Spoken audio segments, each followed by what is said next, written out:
বঙ্গোপসাগরে শত্রুপক্ষের জাহাজ নিশানা করে চোখের পলকে ছুটে যায় বিধ্বংসী মিসাইল। প্রচণ্ড শব্দে কেঁপে ওঠে জাহাজ ও গভীর সাগরের আশপাশ। নৌবাহিনীর এক একটি জাহাজ থেকে শত্রুপক্ষকে টার্গেট করে একের পর এক ছুটে যায় বিমান বিধ্বংসী surface two air missile, shoulder launch missile. Submarine বিধ্বংসী রকেট ডেপ চার্জে পানিতে তৈরি হয় বিশাল বিস্ফোরণের দৃশ্য। এক পর্যায়ে তীব্র গতিতে ছুটে আসে নৌবাহিনীর কমান্ডো সোয়াট টিম। লক্ষ্য দেশের সীমানায় ঢুকে পড়া বহিঃশত্রুর জাহাজ। নিমিষেই সেই জাহাজ ঘেরাও করে স্পিডবোট, চলে গোলাগুলি। হেলিকপ্টারে ছুটে আসে বায়ুসেনাও, টহল দিতে থাকে জাহাজের চারপাশ ঘিরে। কিছুক্ষণের মধ্যে শত্রুদের পরাস্ত করে জাহাজের নিয়ন্ত্রণ নেয় নৌবাহিনীর সেনারা।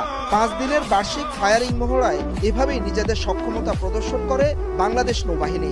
যোগ দেয় নৌবাহিনীর আধুনিক frigate, corvette, mine super, petrol aircraft, যেখানে ফুটে ওঠে 1,18,000